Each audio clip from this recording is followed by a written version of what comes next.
Why is it so easy to talk with one person while others are so hard to communicate? How can those people connect so easily while I can't connect with them? Or how does that person easily defeat me every time we face off? Today we are going to learn how to manage our relationships. Whether it's in our personal lives or pickup groups in games. For that, we are going to use another approach to Carl Jung's cognitive functions, which is socionics. Cognitive functions are about understanding yourself. MBTI is about how do we interact with the outside world, while socionics, developed by psychologists and mathematicians to have an analytical approach to human relationships.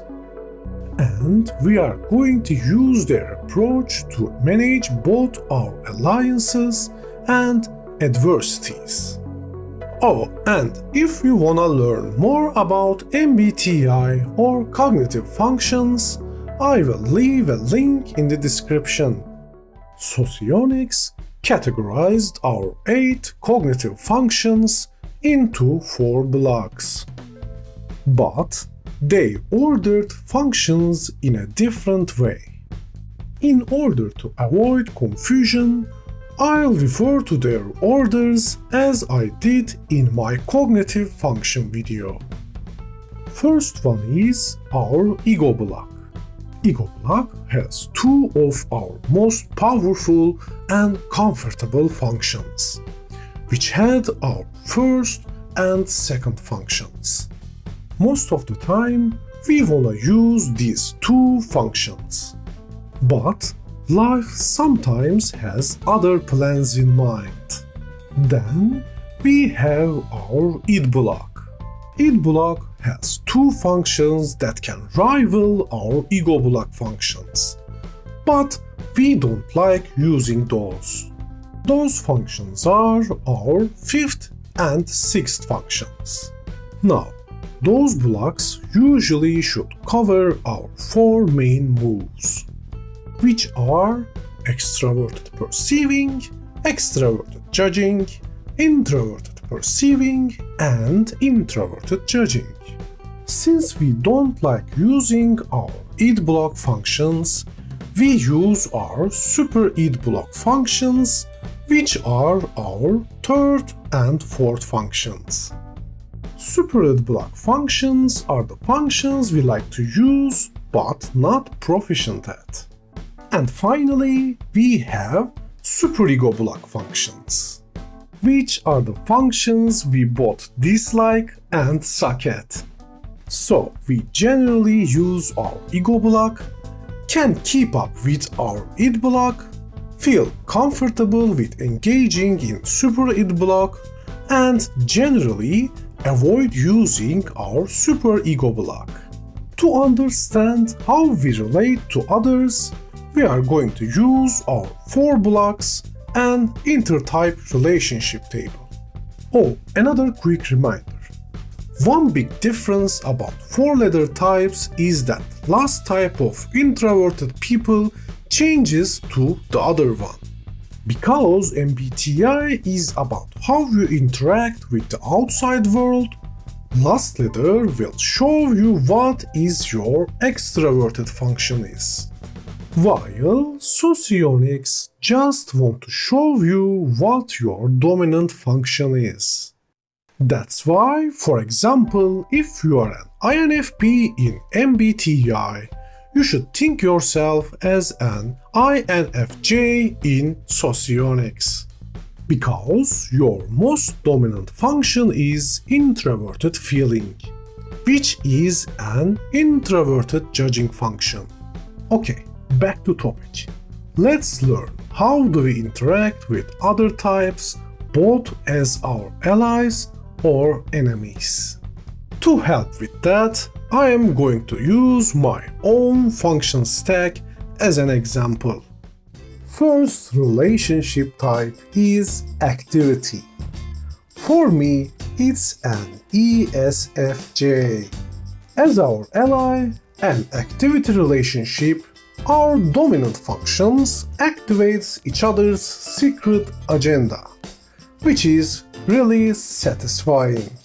Also, our second function helps each other's dominant function works better, which leads to a more satisfying partnership. As our enemy, fighting an activity type is really addictive, because our dominant function puts us into a really satisfying state. But our second function enables each other's dominant function, which gives the other one an opportunity to take control. I love working with my provider friends. They can help me unite people under my vision and constantly check my plans. Fighting against them, on the other hand, is really annoying, because they can easily turn people against you. Our next type is lookalike. For me, it's an ESTP. When fighting with a lookalike, your dominant functions cover each other, because they are both sides of the same coin. And our second function are the same function. So both of our dominant functions lead to the same outcome. When fighting against a lookalike, it's about which one of you can set up into your same second functions. One who can prepare a better setup wins the fight on the second function and take control. When working with my doer friends, we combine their detailed information with my big picture view into a rational decision. And fighting against is about whether their detailed view or my grand view can find the best solution. Now let's move into conflict relationship. For me, it's an ISFP. Working with your conflict partner is impossible, because your dominant functions pulls each other to their weakest seventh function. Not only that, your second functions are each other's eighth function, which is extremely annoying.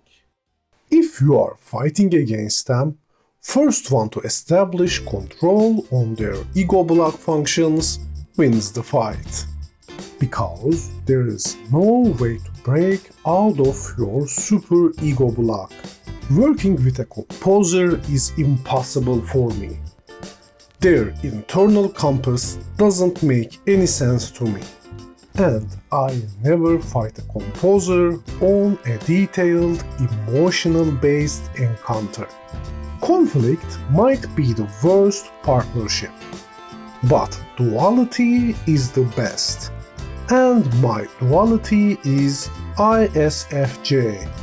As allies, you bring the best of each other, because your dominant functions are each other's supporting function, and your second functions are each other's secret agenda, which helps you rest when they take charge. As enemies, you have to move quickly, because each other's dominant function makes the other one improve. Not only that, your second functions are each other's secret agenda, which allows them to rest. I usually wanna have a nurturer at my side during all operations, so we can improve each other's performance. And as my enemy, I usually quickly finish the fight before I lose.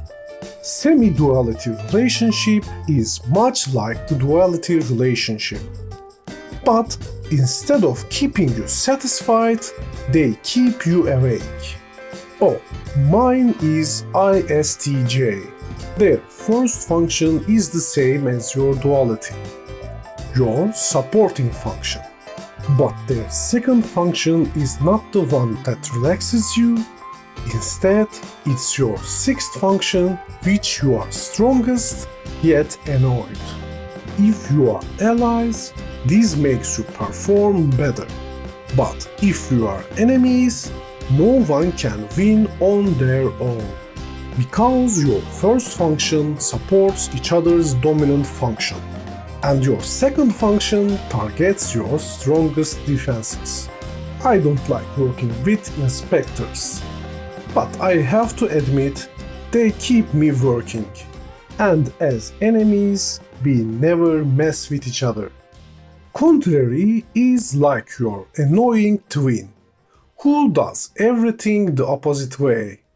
My conflict is INTJ. As allies, every time you want to act extroverted, they act introverted. And every time you want to act introverted, they act extroverted. That means you can keep up with them, but boring to do so. As enemies, it will be a back and forth, because your second functions are the other one's strongest defense.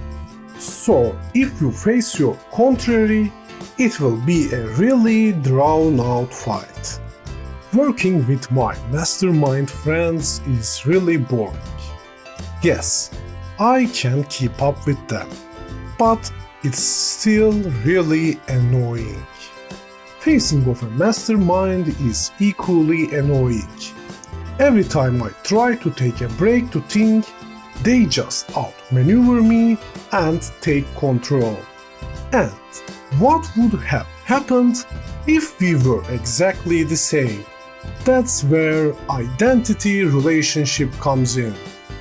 Identity relationship is how you relate to people from your time.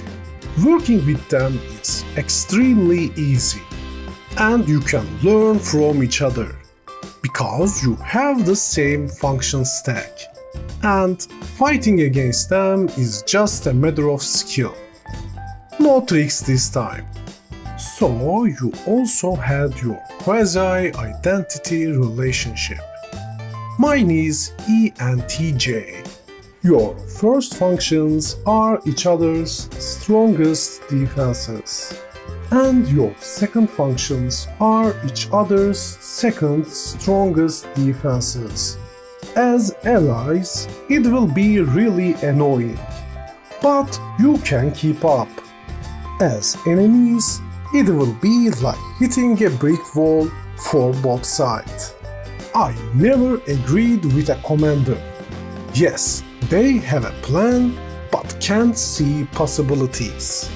When dealing with a commander, I can stop their every move, but can't launch an attack myself.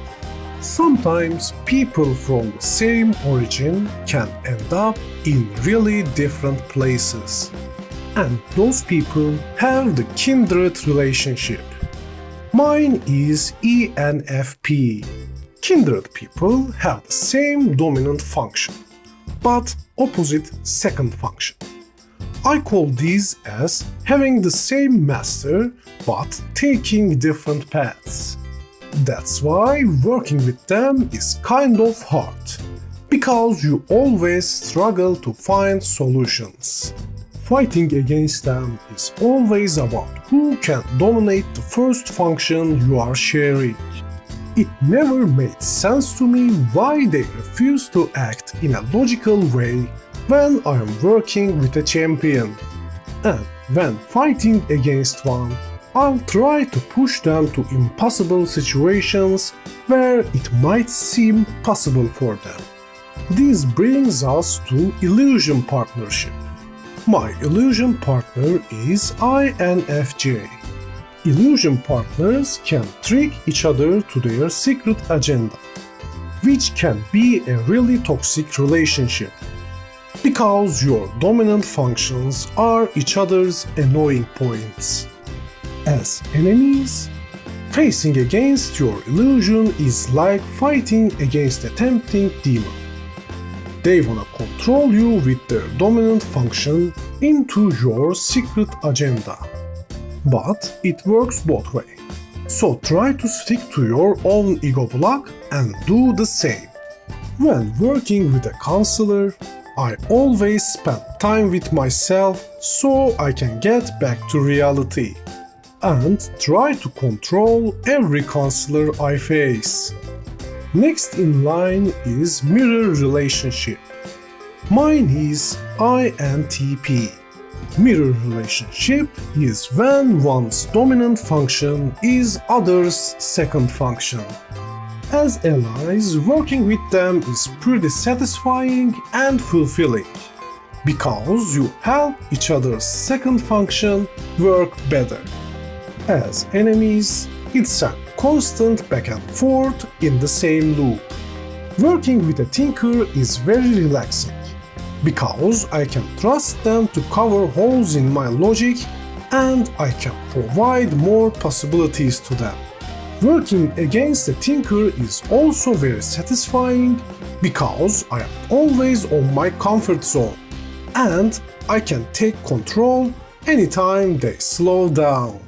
Now we came to the impossible. Superego relationship. Mine is freaking ESFP. Superego relationship is just that. Your total opposite. Everything you do better or preferred is reverse.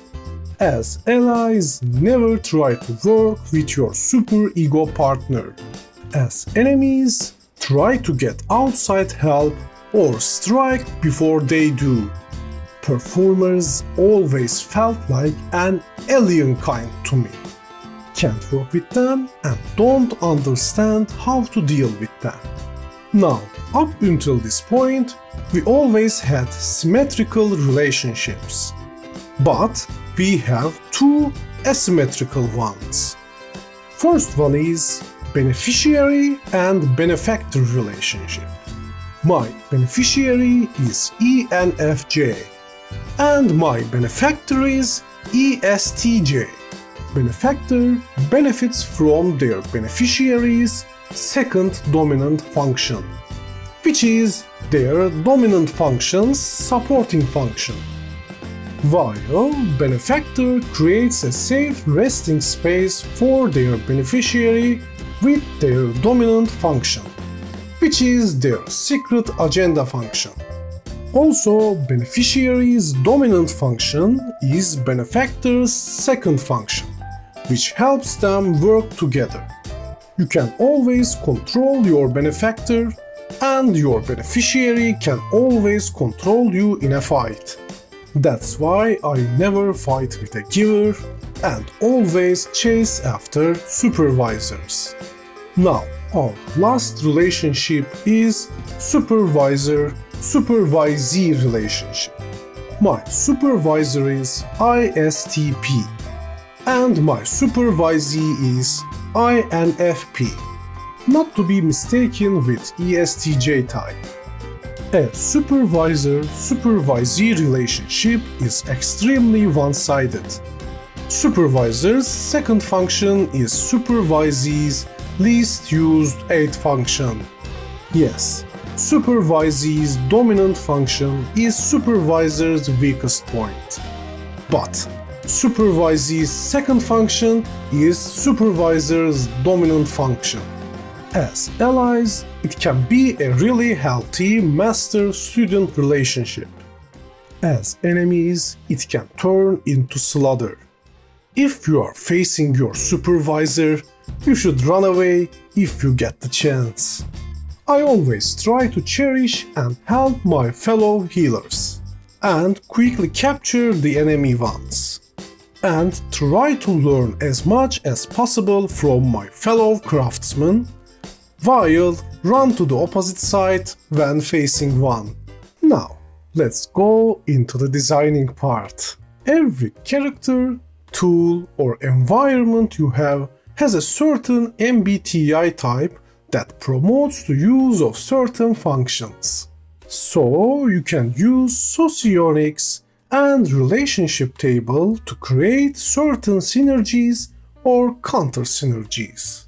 For PvP games, categorize every tool, character, environment relationships to other tool, character, or environment. That way, you know which relationships that tool, character, or environment has or lacks. Everything don't have to have every relationship. It can even be utilized to promote certain tactics if some relationships are lacking. But, on the other side, having all or at least lots of relationships creates a much more fulfilling experience. It depends on your budget, time, or your vision of the game.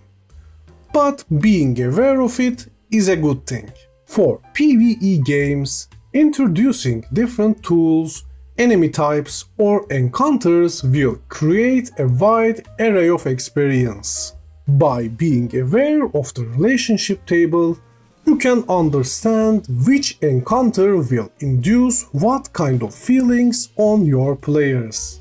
Also, you can use them to categorize your procedural tool, enemy, or encounter generation if you are going into roguelike or roguelite way.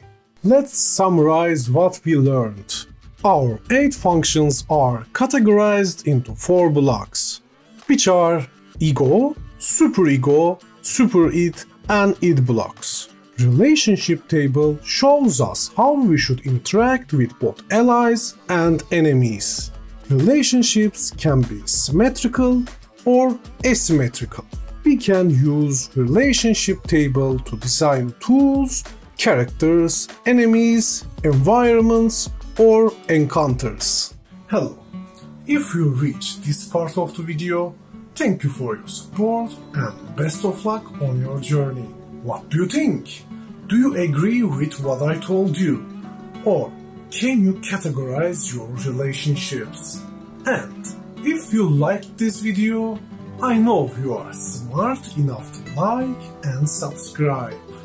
By hitting the like button and subscribing to this channel, you can show me that you want more videos from me. In our next video, we will talk about how to build teams and lead them efficiently. Also, if you want me to dive into another subject, just let me know in the comments below. And thanks for watching.